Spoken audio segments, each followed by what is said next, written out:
Morning दोस्तों, आज है मेरे ट्रैवल का दूसरा दिन और मैं रात को रुका था अंगुल में।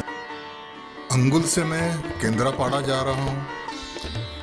केंद्रापाड़ा से डायमंड ट्रायंगल करीब 30 किलोमीटर की दूरी पर है और अंगुल से केंद्रापाड़ा करीब 160 किलोमीटर है। तो केंद्रापाड़ा में मैं एक होटल करूँगा, होटल में अपना सामान रख दूँगा और उसके बाद में केंद्रापाड़ा से डायमंड ट्रायंगल घूमना चालू करूँगा। डायमंड ट्रायंगल में सबसे पहले मैं जाऊँगा रत्नागिरी, मतलब रत्नों का पहाड़। यह जाजपुर ज़िले में आता है, जो 5वीं शताब्दी से लेकर 13वीं शताब्दी बीसी तक वज्रयाना बुद्धिज़्म का केंद्र रहता था। एक मुख्य शिक्षा का केंद्र जहाँ लोग योग और तंत्र विद्या सीखते थे। इसे बिहार के नालंदा से भी कंपेयर किया जाता है।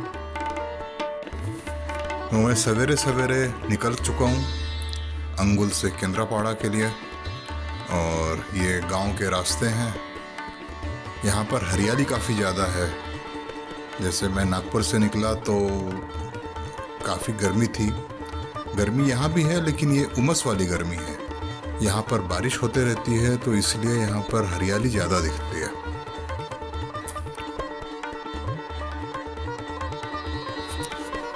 अभी करीब बज रहे हैं दोपहर के 2 और मैं पहुंच गया हूं डायमंड ट्रायंगल का पहला डेस्टिनेशन रत्नागिरी, यानी रत्नों का पहाड़। पार्किंग में गाड़ी लगाने के बाद मैंने 20 रुपये का टिकट लिया।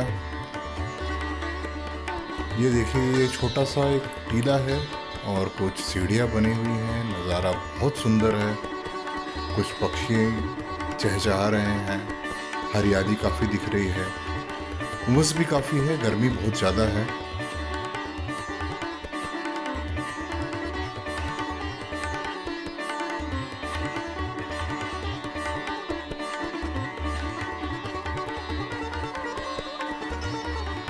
यहाँ पर आर्कियोलॉजिकल सर्वे ऑफ इंडिया द्वारा खुदाई अभी भी जारी है।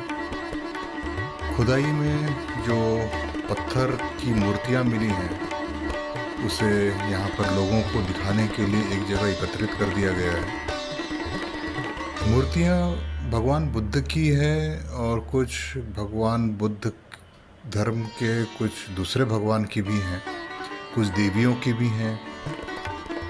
और मुझे इस बारे में ज़्यादा नॉलेज तो है नहीं। तो आप देखिए और बताइए कमेंट में कि क्या है एग्जैक्टली ये, कौन से भगवान की मूर्तियाँ हैं यहाँ पर। यहाँ पर पास में ही एक म्यूज़ियम है, जहाँ पर आप जो खुदाई हुई है वहाँ पर काफ़ी मूर्तियाँ रखी हुई हैं और कुछ कांसे के और पीतल के बर्तन भी रखे हुए हैं। तो आप यहाँ पर जाके म्यूज़ियम में जाकर आप थोड़ा सा यहाँ के इतिहास के बारे में भी आप जान सकते हैं।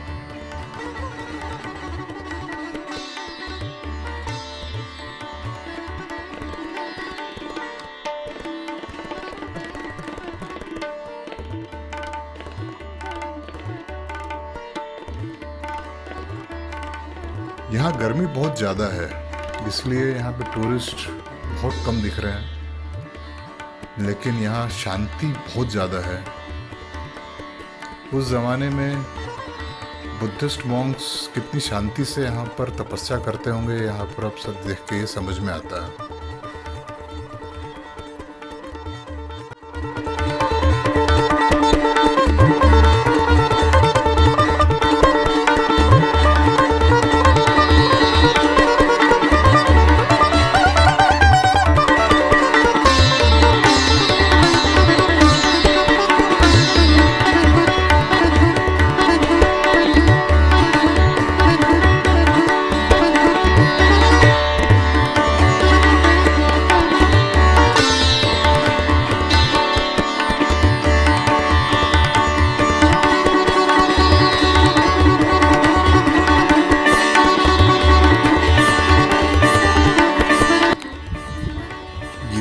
रत्नागिरी महाविहार या रत्नागिरी मोनास्ट्री की दीवार जो पत्थर की बनी हुई है। यहाँ पुरातत्व विभाग की खुदाई अभी भी शुरू है। यहाँ पे हम लोगों को अभी पब्लिक को जाने नहीं दिया जाता है। आप दूर से इसे देख सकते हैं। अभी भी काफ़ी मूर्तियाँ मिल रही हैं। इसका इतिहास काफ़ी इंटरेस्टिंग है। बौद्ध स्मारकों का निर्माण 5वीं शताब्दी से शुरू हुआ और 13वीं शताब्दी तक जारी रहा। इसमें सर्वाधिक निर्माण 7वीं से 10वीं शताब्दी के बीच में हुआ। तो इसमें काफ़ी बुद्धिस्ट फॉलोअर्स, मॉन्क्स और विदेशों से भी काफ़ी लोग यहाँ पे पढ़ने आते थे। संभवतः 16वीं शताब्दी के बाद में यह स्थल पूरा त्याग दिया गया और किसी को पता भी नहीं था कि यहाँ पर क्या हुआ। फिर 1960 के बाद में थोड़ी इसकी खुदाई शुरू हुई और इसके बारे में कुछ पता चला लोगों को। अब आप देख रहे हैं इस मोनेस्ट्री का मुख्य द्वार, जो नीले और हरे रंग के क्लोराइट और खोंडालाइट पत्थर जो यहाँ पे मिलता है, जो बेर के रंग का है, वो उसका बना हुआ है। आप देख सकते हैं कितनी सुंदर कलाकृति है, कितना बारीक कलाकृति किया हुआ है उस ज़माने में जब ना कोई मशीन होती थी, ना कुछ और औजार होते थे, और उससे इतनी सुंदर कलाकृति की गई है पत्थरों पे। और इस महाविहार को पत्थर पे की गई सबसे सुंदर नक्काशी, भारत के सबसे सुंदर नक्काशी में गिना जाता है। और यहाँ पर आके ही आपको पता चलेगा कि कितना सुंदर, कितना अच्छा लग रहा है यहाँ पर देखने के लिए।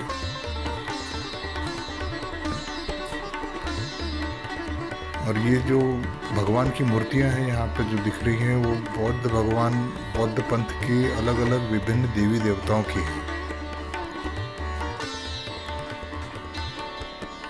ये पहली मोनेस्ट्री है जो पत्थर और मिट्टी के ईंटों से बनी हुई थी। इसका मुख्य आंगन स्क्वायर शेप और इसके चारों तरफ छोटे छोटे कमरे बने हुए हैं, जहाँ पर बुद्ध भिक्षु या तो ध्यान लगाते होंगे या उनकी कक्षा चलती होगी। इस मोनेस्ट्री के बाहर भी कुछ और मोनेस्ट्रीज हैं जो फिलहाल तो खंडहर ही हैं।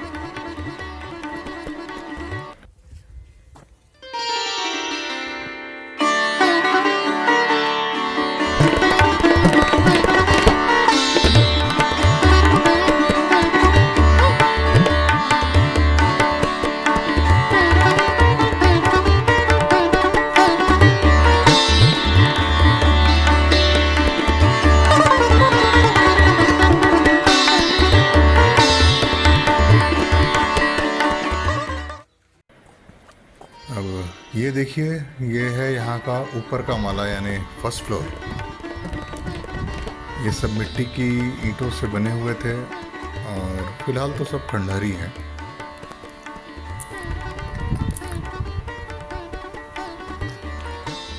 यहाँ पर आके आपको पता चलता है कि भारत का इतिहास कितना सुंदर था, कितने सुंदर यहाँ पे कलाकार होते थे, और बुद्ध धर्म कितना फैला हुआ था। देश विदेश से लोग यहाँ पर पढ़ने आते थे।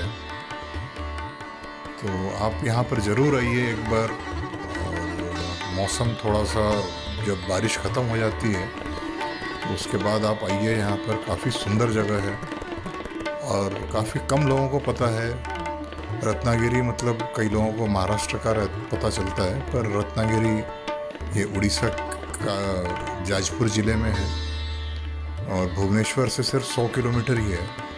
तो आप इस जगह पर ज़रूर आइए, देखिए, अपने इतिहास को जानिए।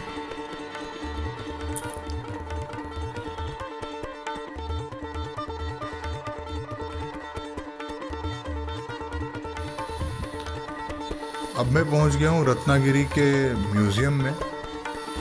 ये रत्नागिरी का जो पहाड़ है वहाँ से हार्डली ये 500 मीटर पे ही है, वॉकिंग डिस्टेंस पे ही है। और यहाँ पर एंट्री में 5 रुपए की टिकट है सर। लेकिन यहाँ पर आप आके देख सकते हैं कि खुदाई में जो मूर्तियाँ निकली हुई हैं वो यहाँ पर प्रदर्शित की हुई हैं। और कुछ मूर्तियाँ भारत के दूसरे म्यूज़ियम्स में भी इन लोगों ने रखी हुई हैं, और यहाँ पर भी काफ़ी मूर्तियाँ हैं, तो आप देख सकते हैं कितनी सुंदर मूर्तियाँ यहाँ पर हैं, और उनका इतिहास भी सब लिखा हुआ है।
तो मेरी रत्नागिरी की यात्रा अब यहीं समाप्त होती है। अब ये एग्ज़िट और एंट्री गेट एक ही है, तो मैं यहाँ से अब निकल रहा हूँ।